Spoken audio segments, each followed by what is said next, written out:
Bonjour à tous, bienvenue sur Christophe fait sa cuisine. Aujourd'hui nous allons réaliser ensemble une nouvelle recette. Pour réaliser ce pain sur pouliche, comme le nom l'indique, il nous faudra une pouliche. Pour cela, préparez 115 g d'eau, 115 g de farine T65 et 2 à 3 g de levure. Attention, la pouliche devra reposer environ 12 à 14 heures. Commencez-la à 19 h pour que vous soyez prêt à réaliser votre pain vers 9 h le lendemain. Commençons par réaliser notre pouliche. Dans un récipient, mettez l'eau, la farine et la levure et mélangez le tout avec un fouet pour la rendre lisse et homogène. Vous pouvez aussi faire une pouliche avec la recette du pain de campagne qu'il y a également sur ma chaîne. Pour cela, rien de plus simple, prenez la recette de base, divisez l'eau par 2 et mettez le même poids de farine avec 2 g de levure et 14 heures de repos à température ambiante. Après 14 heures de fermentation, voici notre pouliche qui a doublé de volume et qui a bien bullé. Nous allons pouvoir continuer la recette. Il vous faudra donc 115 g d'eau, 235 g de farine, 7 g de sel et 5 g de levure, sans oublier bien sûr votre pouliche. Dans une cuve de batteur, mettez l'eau, la pouliche, la farine, la levure boulangère d'un côté et le sel de l'autre côté pour qu'il ne soit pas en contact. Avec le crochet, commencez le pétrissage de votre pâte 5 minutes en vitesse lente.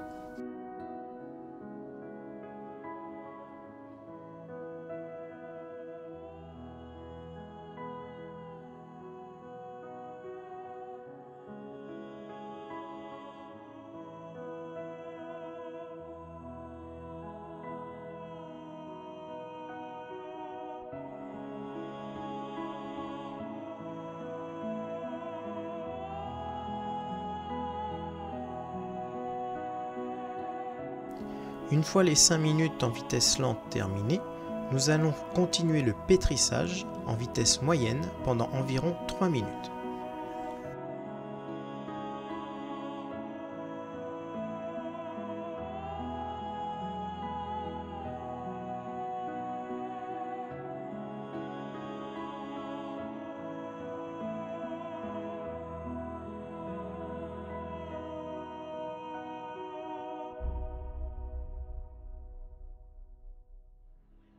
Voilà, votre pétrissage est maintenant terminé. Vous allez pouvoir débarrasser votre pâte à pain dans un récipient légèrement fariné.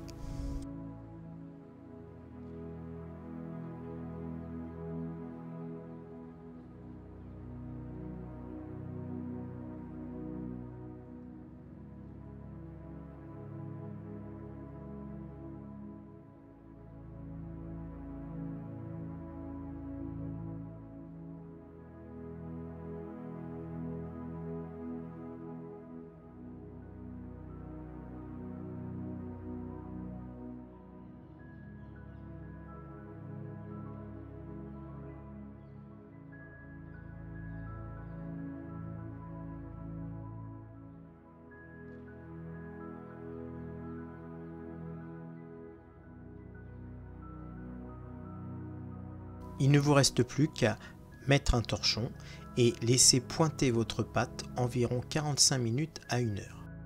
Pendant ce temps, préparez votre matériel. Dans un lèche-frite, préparez une feuille de cuisson maintenue avec 4 aimants. Je vous expliquerai pourquoi après.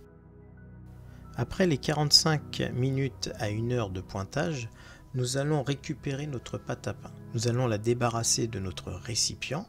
Nous allons mettre un peu de farine sur notre planche pour pas que la pâte ne colle à celle-ci. Et puis nous allons diviser notre pain en 2 parties égales.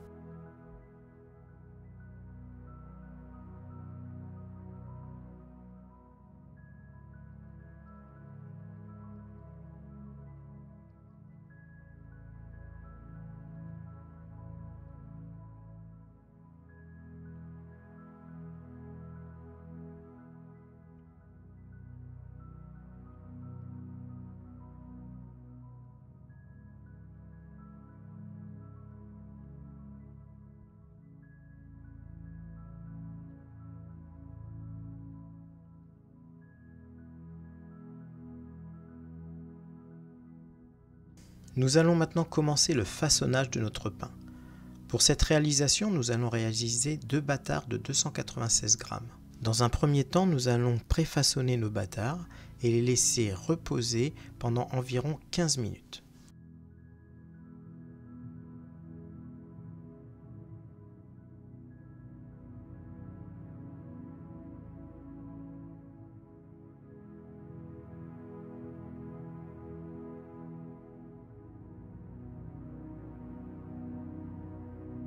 Concernant le façonnage de ces bâtards, je vous laisse observer la technique sur la vidéo.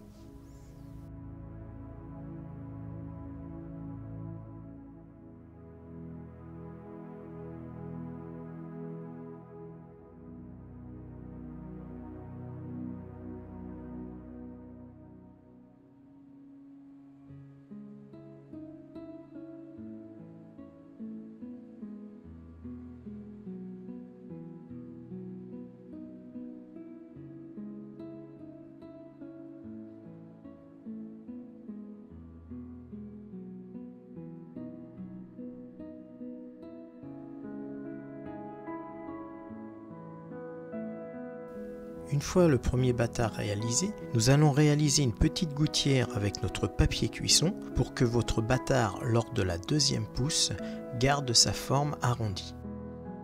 Si vous ne souhaitez pas vous lancer dans la fabrication de ces 2 bâtards, vous pouvez très bien réaliser une grosse boule de pain et la cuire un peu plus longtemps. Pour cela, je vous mets le lien du pain de campagne dans le descriptif.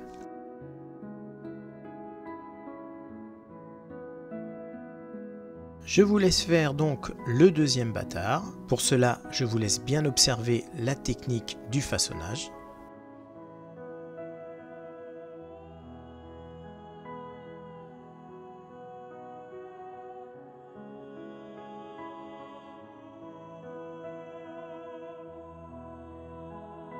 Une fois que vos 2 bâtards sont bien rangés dans votre lèche frite et maintenus avec des aimants, nous allons les mettre à pousser.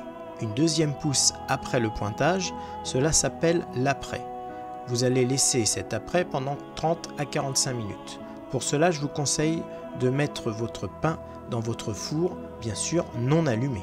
Une fois les 30 à 45 minutes d'après finies, sortez votre pain, mettez un plat dans votre four qui va accueillir de l'eau par la suite, je vous expliquerai pourquoi, et mettez votre four en préchauffage à 220 degrés.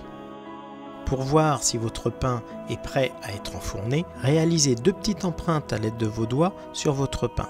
Si la pâte, comme la mienne, reste et que les empreintes ne remontent pas, c'est que c'est un peu trop poussé. Si vos empreintes remontent rapidement, c'est que ce n'est pas assez poussé. Vos empreintes doivent remonter légèrement après avoir appuyé sur votre pain. Si c'est le cas, farinez légèrement votre pain, enlevez les aimants et dépliez votre papier de cuisson. Ensuite, à l'aide d'un couteau d'office qui coupe très bien, vous allez lamer votre pain. Un coup de lame dans la longueur suffira pour ce pain. Préparez un demi-verre d'eau dans un récipient. Puis lorsque notre four est à bonne température, nous allons enfourner notre pain. Une fois enfourné, prenez votre verre d'eau et jetez-le dans votre plat. Cette eau va se transformer en vapeur qui va vous donner un pain brillant et coloré à souhait. Après 25 à 30 minutes de cuisson, vous voilà en possession de 2 beaux pains bâtards. J'espère que cette recette vous a plu. Nous, on se retrouve bientôt dans une nouvelle vidéo. En attendant, je vous souhaite un bon week-end, portez-vous bien et bonne dégustation. Au revoir.